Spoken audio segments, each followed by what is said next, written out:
You're throwing away everything I've built for you." My father's voice boomed across his mahogany-lined study. "Everything I've worked for, everything I've planned, gone, because you're too stubborn to see what's good for you." I'm Michaela, and that was the last conversation I had with my father before I walked away from my life of privilege 10 years ago. I was 22 then, fresh out of business school, and facing an ultimatum that would change my life forever. Marry Mario or leave. Those are your options. My father's hands were planted firmly on his desk, his wedding ring catching the afternoon light. The same ring my mother wore until cancer took her 5 years earlier. "I won't marry someone I don't love," I said, my voice steadier than I felt. "Especially not to secure your merger with Eugene's company." "Love?" he scoffed, loosening his tie. "You think I loved your mother when we first married. Love comes with time, with understanding. This is about securing your future." "No, Dad, this is about securing your future, your legacy, your empire." The words hung between us like smoke. Outside his window, the Manhattan skyline stretched endlessly, a reminder of everything I was about to leave behind. "Mario is a good man," he continued, softer now. "He'll take care of you. The merger will ensure both our families' prosperity for generations." I reached into my purse and pulled out the credit cards he'd given me, placing them carefully on his desk. "I'd rather build my own prosperity." His face darkened. "You're just like your mother, stubborn, idealistic."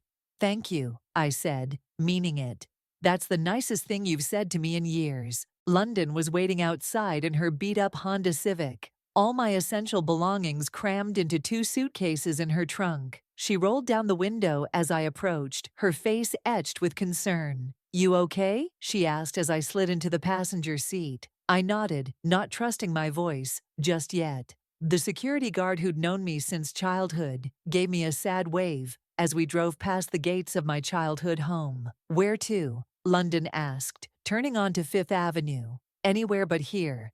The next few years were a blur of small apartments, instant noodles, and endless nights working on my business plan. London stuck by me, sharing her tiny studio apartment until I could afford my own place. We worked multiple jobs, saved every penny, and slowly built what would become Ember Industries from the ground up. "You're insane," she told me one night, as we sat cross-legged on her floor, surrounded by takeout containers and business proposals. "But I kinda love it." Our first office was a converted storage room above a Chinese restaurant. The smell of kung pao chicken wafted up through the floorboards every day at lunch, but we didn't care. We had 3 employees then, all women who'd been told they weren't good enough, smart enough, or tough enough to make it in the corporate world. "We're going to prove them wrong," I told them during our first team meeting. All of them. And we did. One contract at a time, one client at a time, we built something remarkable. A company that didn't just make money, but made a difference. We funded women entrepreneurs, provided mentorship programs, and created opportunities where none existed before. 10 years later, I stood in my corner office on the 40th floor of our headquarters, looking out at the same Manhattan skyline I'd left behind. Ember Industries had grown beyond my wildest dreams, with offices in 12 countries and over 1,000 employees worldwide. "Ms. Morgan?" Joanna, my head of HR, knocked on my door. "The board meeting starts in 5 minutes." I smoothed down my blazer and grabbed my tablet. "Thanks, Joanna. I'll be right there." As I walked through the office, past rows of busy desks and meeting rooms named after influential women in history, I couldn't help but smile. This was everything my father said I couldn't build on my own. Everything he said I'd regret walking away from. The boardroom was already full when I arrived. Jacqueline, our newest board member, gave me a respectful nod as I took my seat at the head of the table. The quarterly numbers were projected on the screen behind me, all of them pointing up.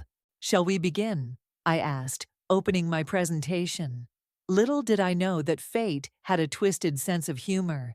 In less than 24 hours, my carefully built world would collide with the past I'd left behind, and I'd face a choice I never thought I'd have to make. But that's the thing about karma. It has a way of coming full circle when you least expect it. We need someone with extensive experience in international markets, Joanna explained, spreading resumes across my desk. The Asia-Pacific expansion won't manage itself. I nodded, scanning through the candidates' profiles. Our recruitment drive had attracted top talent from across the industry. But finding the right fit for Ember was about more than just impressive credentials.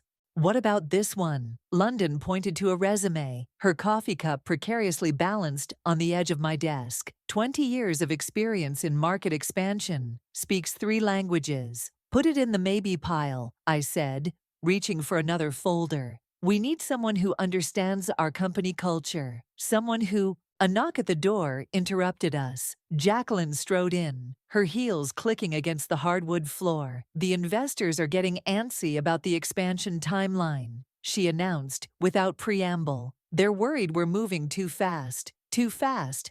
I couldn't help but laugh. We've been planning this for 2 years. Not everyone shares your progressive vision, Jacqueline said, choosing her words carefully. Some board members think we should stick to domestic markets. The same board members who said we'd never break into Europe? I stood up, walking to the window. Tell them to check last quarter's numbers again. London cleared her throat. Speaking of numbers, Mario's company just announced their expansion into Southeast Asia. My stomach tightened at the mention of his name. Of course they did, always one step behind, trying to play catch-up. He's been asking about you, London added quietly, through mutual connections.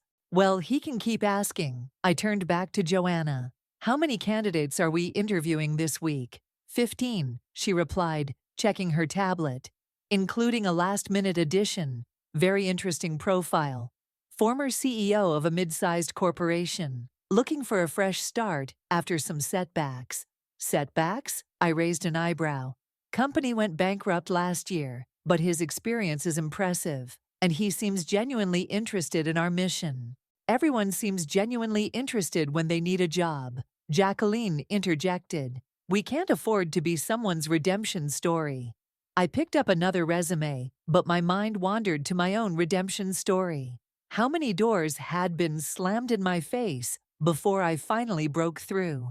Give him a chance, I decided. Sometimes the best insights come from failure. Later that afternoon, I sat in on one of the preliminary interviews. The candidate, a young woman named Sarah, reminded me of myself 10 years ago. Hungry, determined, slightly terrified. Why Ember? I asked her. She straightened in her chair. Because you're not just another corporation chasing profits. You're changing lives.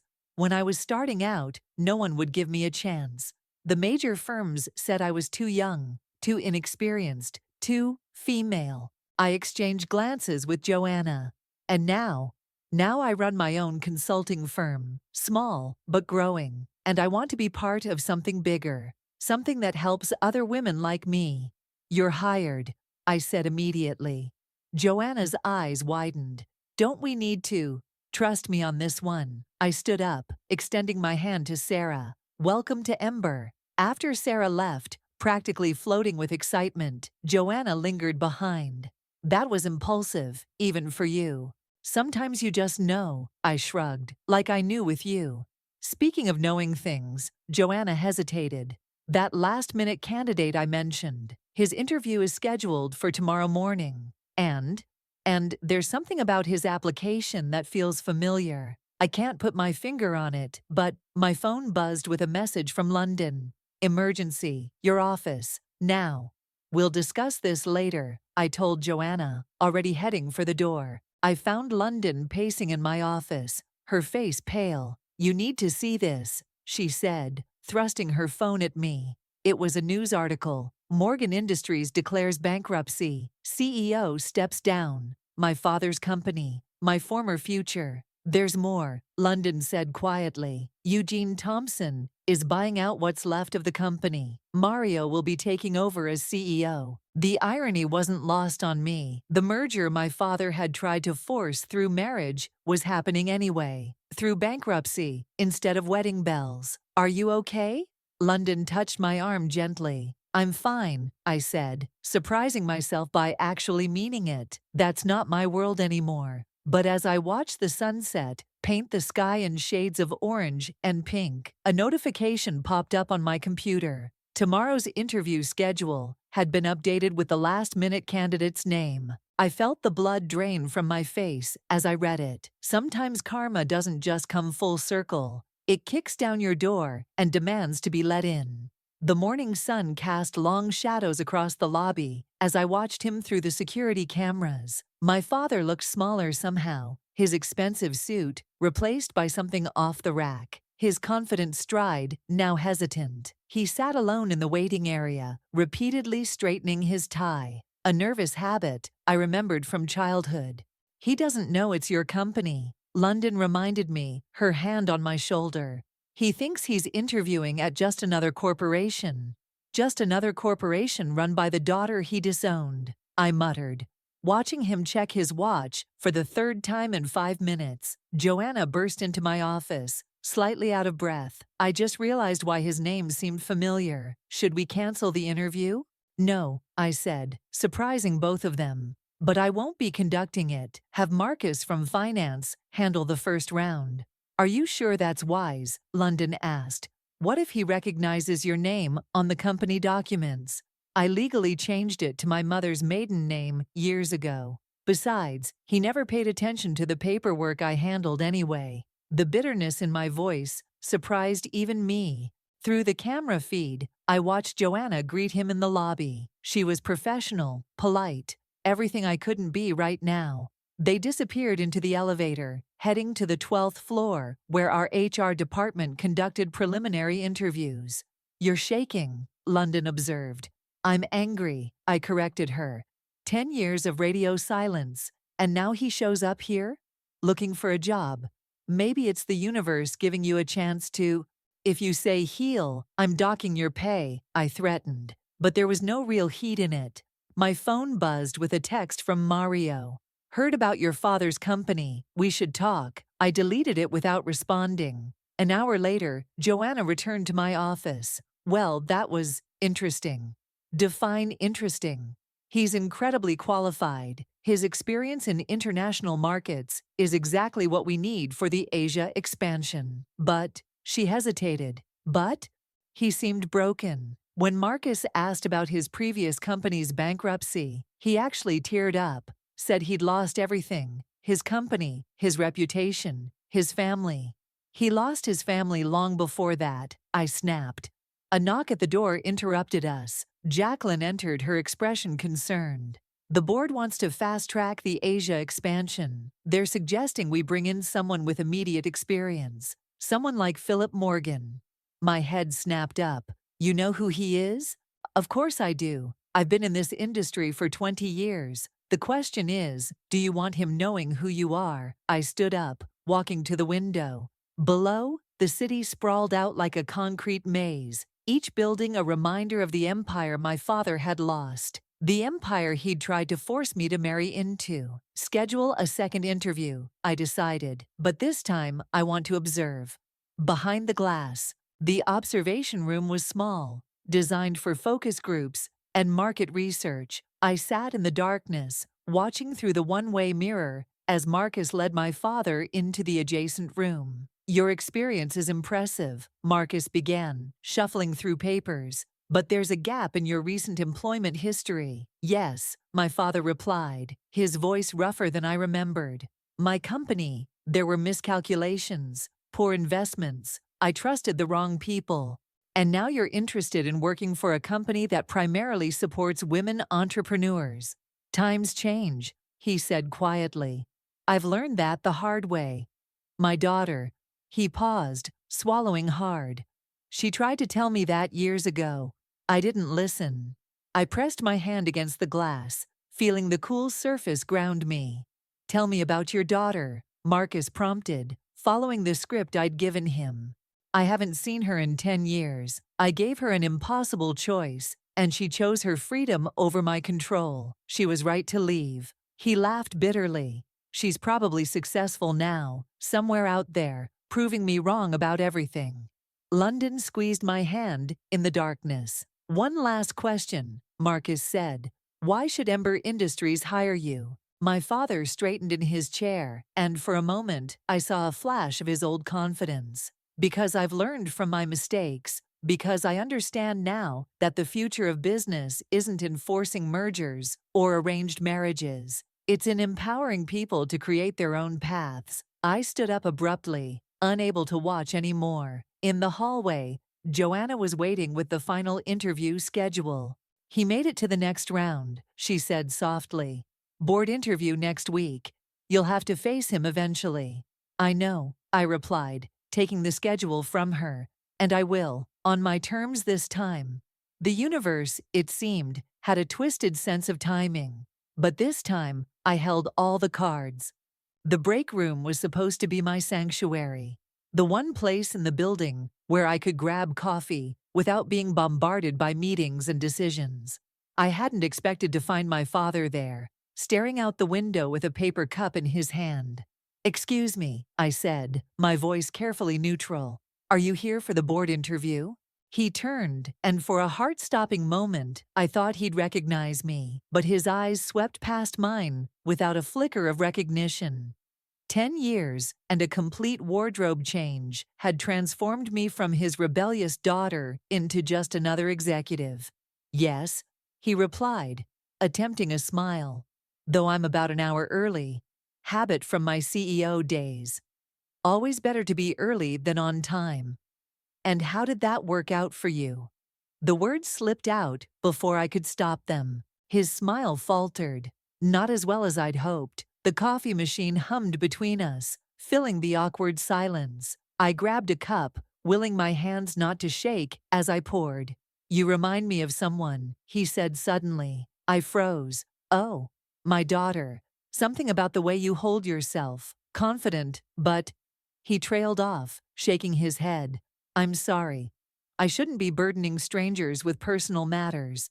The door swung open, and London burst in, then stopped short at the scene before her. "Oh, I'm sorry, I didn't realize." "It's fine," I cut her off. "Mr. Philip was just leaving to prepare for his interview." "Actually," he said, "I wanted to ask, what's it like working here, under female leadership?" London shot me a warning glance, but I couldn't resist.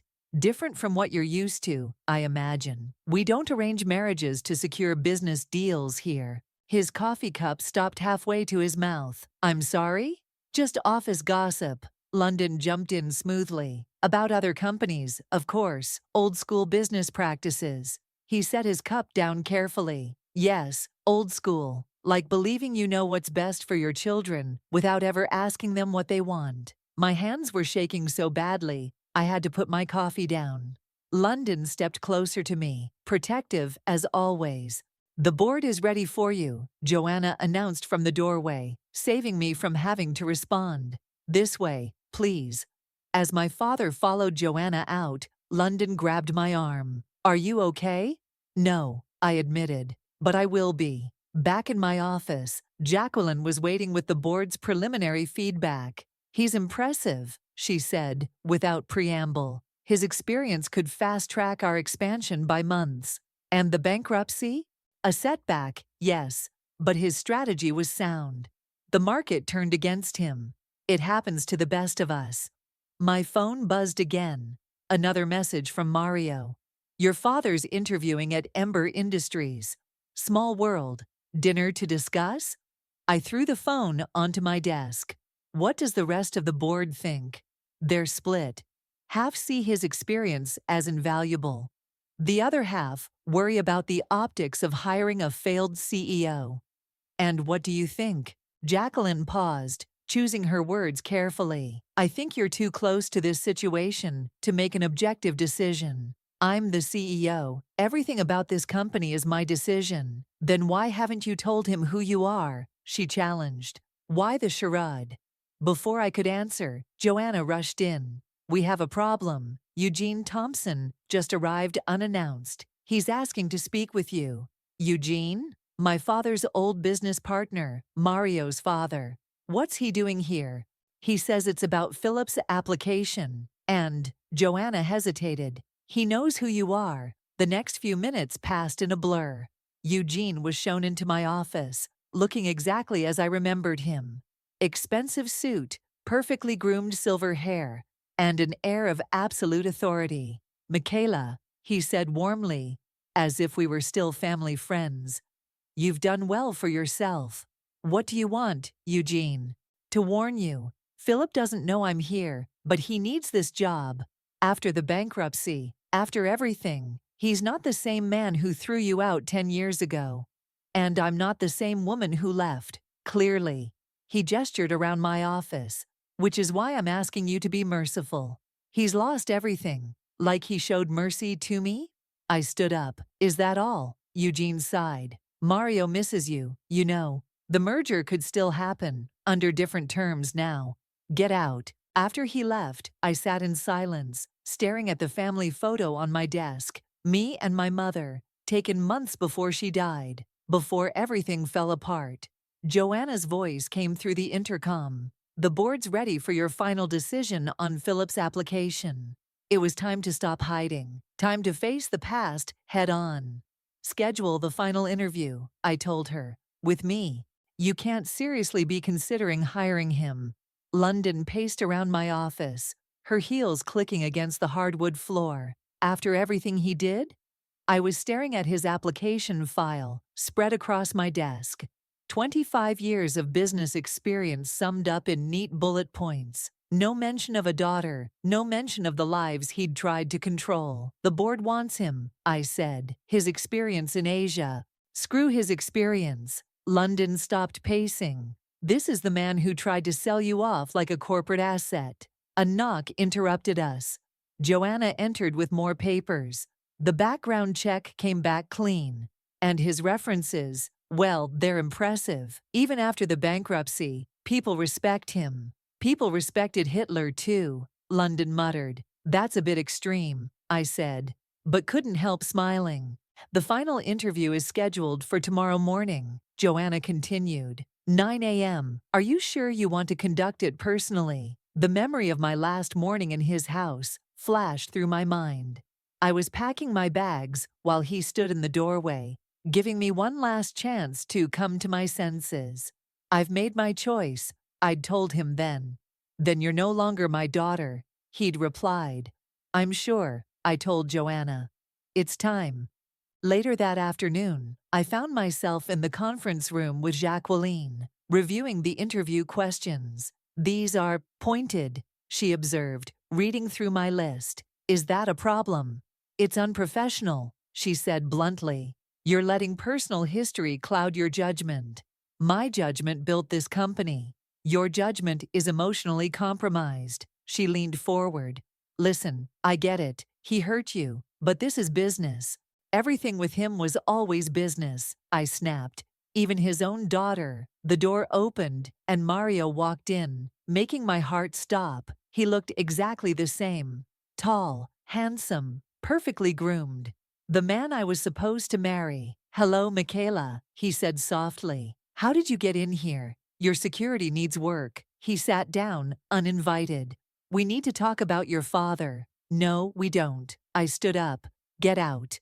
"He's living in a one-bedroom apartment in Queens," Mario continued, as if I hadn't spoken. "Taking the subway, eating TV dinners. The man who once owned half of Manhattan can barely make rent." "Good," I said, but my voice wavered. "Is it?" He raised an eyebrow. "Is this the revenge you wanted?" "I never wanted revenge." "Then what do you want?" The question hung in the air between us. What did I want? To prove him wrong? To show him I could succeed without his help? To make him suffer like I had? "I want him to understand," I finally said. "I want him to see what he threw away." Mario stood up. "Then give him the job. Let him see exactly who you've become." After he left, London found me still standing in the conference room. "You okay?" I saw Mario leaving. "I'm fine." I wasn't. "Did you know about my father's situation? The apartment in Queens?" "Yeah." She sat on the edge of the table. "I've been keeping tabs on him, just in case." "In case of what?" "In case you ever wanted to know." I picked up the interview questions I'd prepared. They suddenly seemed petty, vindictive. Not the work of a CEO, but of a hurt daughter. I need new questions, I said. Real ones. About experience, about vision, about forgiveness, London suggested gently. About second chances, I corrected her. Help me. We worked late into the night, crafting questions that would challenge him professionally, while giving him space to reflect personally. Questions worthy of Ember Industries' CEO, not just Philip Morgan's daughter. At midnight, Joanna brought us coffee. The night security said your father's been sitting in his car outside for the past hour, she reported, practicing interview answers out loud. The image hit me harder than I expected. My proud, powerful father, rehearsing alone in a car, like a fresh graduate. Tell me I'm doing the right thing, I said to no one in particular. You're doing the right thing, London replied, even if it doesn't feel like it. My phone lit up with a text from an unknown number. I know I don't deserve this chance, but thank you for considering me, Philip. I stared at the message until the screen went dark. Tomorrow, I would face my father, not as the daughter he'd tried to control, but as the CEO I'd become despite him. The question was, were either of us ready for that conversation? 9 a.m. sharp, my father sat across from me in the interview room. His tie perfectly straight, his shoes freshly polished. Old habits die hard. He still hadn't recognized me, the daughter he'd last seen in ripped jeans and a defiant expression, now transformed into a polished CEO. Thank you for coming in today, I began, my voice steady. I've reviewed your application thoroughly. I appreciate the opportunity, he replied, hands folded neatly on the table. Professional, practiced. Your company's reputation is impressive. Let's talk about your previous experience, I said, opening his file. Particularly, your approach to mentoring young talent. He shifted in his chair. I've always believed in fostering potential. Really, I couldn't help myself. And how did you handle disagreements with your protégés? He paused, frowning slightly. I admit, in the past, I was perhaps too rigid in my expectations. Rigid how? I had a very specific vision of success, he said slowly. I didn't always consider that others might have different, equally valid paths. I leaned forward. Tell me about your biggest regret as a leader. His eyes clouded over. My daughter, he said quietly. I had a daughter who saw the future of business more clearly than I did. She understood that success isn't just about mergers and acquisitions. It's about making a difference. And what happened to her? I tried to force her into a mold she didn't fit. An arranged marriage to secure a business deal. He laughed bitterly. How archaic that sounds now. She left, and His voice cracked. I let her go. My hands were trembling under the table. Do you know where she is now? No. But I hope. He straightened his tie again. I hope she's built something meaningful. Something better than what I tried to force on her. I stood up abruptly, walking to the window. What would you say to her, if you could? I'd tell her she was right, that I was a fool, that losing everything made me realize what really matters. He paused, but these personal matters probably aren't relevant to the position. I turned back to face him. Actually, they're extremely relevant. Tell me, what do you see when you look at Ember Industries? I see everything I should have built, he said. A company that values people over profits, that empowers rather than controls. His voice trailed off as he really looked at me for the first time. Really saw me. The color drained from his face. Michaela.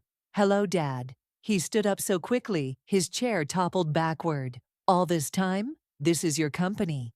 Surprised? My voice was ice. That the daughter you disowned built something you couldn't. I had no idea. He took a step toward me, then stopped. When they said the CEO was young, innovative, I never thought that it could be me. The rebellious daughter who chose freedom over your precious merger. You've done incredibly well, he whispered. Better than I ever. Better than you ever what? Imagined? Expected? Because you never imagined I could succeed without you, did you? He sank back into his righted chair. I deserved that. I deserved all of it. The bankruptcy, the humiliation, everything. This isn't about what you deserve, I said. This is about business. You're qualified for this position. The board wants you. The question is, can you work for your daughter? Can you work with your father? He countered. London's voice came through the intercom. Michaela, the board is waiting for your decision. I looked at my father, really looked at him. The proud man who'd once commanded boardrooms was gone, replaced by someone humbled by failure and regret. Someone who might, just might, be ready to learn. The position is yours, I said finally, with conditions. Anything. You report directly to me. No special treatment. No mentions of our relationship at work. And most importantly, I met his eyes. You never ever try to control my decisions. Personal or professional. He nodded slowly. I understand. One more thing, I added, hand on the door. That apartment in Queens? Move somewhere better. Your salary can afford it. You know about that? I know everything, Dad. That's what good CEOs do.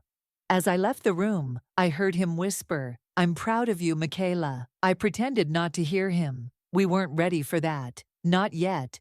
But maybe, just maybe, we were ready for something new. 2 weeks into my father's employment, I found him in the break room at midnight, surrounded by market analysis reports. The Asia expansion project had become his personal mission, as if proving himself to me could somehow bridge the decade-wide gap between us. You should go home, I said from the doorway. The reports will still be here tomorrow. He looked up, startled. I wanted to finish these projections. The Singapore office can wait until morning. I sat down across from him. This isn't Morgan Industries. We don't expect people to sacrifice their lives for the company. Old habits, he said with a weak smile. Though I suppose those habits didn't serve me well in the end. What really happened? I asked. With the bankruptcy. He pushed the reports aside. I got arrogant, made risky investments. After you left, I threw myself into expansion plans, trying to prove, he trailed off. Prove what? That I was right. That my way was the only way. He laughed bitterly. The market had other ideas. And Mario's father swooped in to buy the pieces. Eugene was always smarter than me, he admitted. He adapted to changing times. I refused to. A cleaning crew member appeared in the doorway, then quickly backed away when he saw us. Through the windows, the city twinkled like fallen stars. Your mother would have loved this, he said suddenly. The company, what you've built. She always said you'd change the world. You never told me that. I never told you a lot of things. He straightened a paper clip on the table. After she died, I was so afraid of losing you too. I thought if I could control your future, protect you from failure, you'd never have to worry about me getting hurt. I finished. How did that work out? About as well as everything else I tried to control. He looked up at me. The day you left, I was sure you'd come back within a week. When you didn't, you could have called. Pride, he said simply. The same pride that nearly destroyed everything I built. The same pride I see you fighting against every day here. The door opened, and London walked in, then stopped short. Sorry, I didn't mean to interrupt. It's fine, I said. What's up?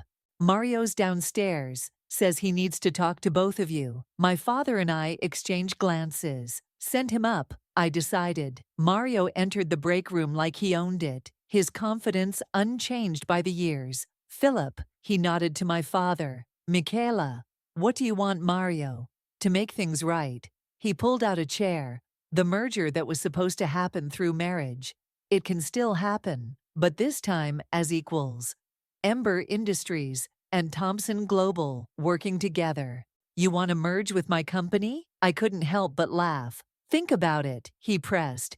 Your innovation, our resources, we could dominate the Asian market. The same market we're already expanding into. My father spoke up. The market you're 3 months behind on. Mario's smile faltered slightly. Philip, surely you see the potential here. It's what you wanted 10 years ago. What I wanted 10 years ago cost me my daughter. my father replied. I'm not making the same mistake twice. Michaela, Mario turned to me. We could be great together, in business, and… No, I cut him off. We couldn't. Because you still don't get it. This isn't about mergers or market share. It's about building something that matters. Your father understands. Mario tried one last time. Don't you, Philip? My father stood up slowly. What I understand is that my daughter built something better than I ever could. And if you're smart, you'll stop trying to take it from her. After Mario left, silence filled the break room. Finally, my father spoke. I should have said that 10 years ago. Better late than never, I replied, surprised to find I meant it. I've been thinking, he said carefully, about stepping down from the project.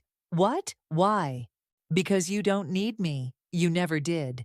And maybe it's time I learned to be proud of that, instead of threatened by it. I looked at the reports scattered across the table, his meticulous notes, his careful analysis. Stay, I said. Not because I need you, but because you understand now what we're really building here. And what's that? A future where no daughter has to choose between her dreams and her family. He nodded slowly, gathering the reports. Then we should probably both get some sleep. Tomorrow's going to be busy. As we walked to the elevator, he asked quietly, "Coffee tomorrow morning, before work?" "I'd like that," I said. And for the first time in 10 years, I truly meant it. The Singapore office opening ceremony was in full swing. The hotel ballroom packed with investors, media, and employees. I stood at the podium, looking out at the faces before me, remembering that tiny office above the Chinese restaurant where it all began. Ember Industries started with a simple idea, I told the crowd, that success shouldn't depend on who you know, who you marry, or what family you're born into. In the front row, London wiped away a tear. Next to her, my father sat straight-backed, pride evident in his expression. Not the controlling pride of before, but something softer, more genuine. Our expansion into Asia isn't just about market share, I continued. It's about creating opportunities, about proving that doing good business and doing good aren't mutually exclusive. After the speech, during the reception, Jacqueline approached me with a glass of champagne. The board's impressed, stocks up 15% since the announcement. And Mario's company? Still scrambling to catch up. She smiled. Though I hear they're shifting their focus to Europe now. Smart move, my father said, joining us. Asia's already spoken for. The evening wound down, guests gradually filtering out until only the core team remained. London raised her glass to Michaela, who proved that the best revenge is massive success. It wasn't about revenge, I corrected her. It was about building something that matters, my father finished. I have something for you. He pulled an envelope from his jacket. Inside was a faded photograph. Me at my college graduation, standing between him and my mother. The last time we were all together, before everything fell apart. I kept this on my desk, he said quietly. Even after everything. It reminded me of what I lost, what I threw away. Dad, let me finish. I spent years trying to control the future, trying to build something lasting. But you actually did it. And you did it your way. London suddenly became very interested in her phone. Jacqueline mysteriously needed to check on the catering. Even the waiters seemed to find other parts of the room fascinating. I have something for you too, I said. Reaching into my clutch, I pulled out a business card, his old one, from Morgan Industries. I'd kept it all these years, a reminder of what I didn't want to become. You should throw this away, he said. No. I turned it over. On the back, I'd written, "To new beginnings." He stared at it for a long moment. I don't deserve this. Maybe not. But Ember Industries is about second chances. Even for stubborn old CEOs who take 10 years to learn their lesson. A commotion at the door drew our attention. Eugene Thompson strode in, Mario trailing behind him. Here to admit defeat? London called out, ever protective. Here to propose a partnership, Eugene replied. Not a merger, he added quickly, seeing my expression. But a collaboration, your vision, our resources, focused on education initiatives for young entrepreneurs. Interesting, I said. And what changed your mind about us? You did, Mario spoke up. Both of you. What you've built here, it's more than just a company, it's a movement. My father stepped forward. And you're willing to follow our lead on this? We are, Eugene said. Times change. Sometimes old dogs need to learn new tricks. Later that night, as the cleaning crew moved through the ballroom, my father and I stood on the balcony overlooking the Singapore skyline. You know, he said, your mother once told me that our greatest achievements often come from our biggest mistakes. Was she talking about me? I teased. She was talking about herself. Marrying me was her biggest mistake, she said. But it gave her you. He smiled. And now I understand what she meant. About mistakes? About letting go of control. About trusting that sometimes, when things fall apart, they make room for something better. Inside, London was arguing with Eugene about program specifics, while Mario and Jacqueline debated implementation strategies. The future was taking shape, different from anything any of us had imagined. Ready to head back in? My father asked. There's still work to do. Always is, I replied. But this time, we're doing it together. As equals, he added. As family, I corrected him.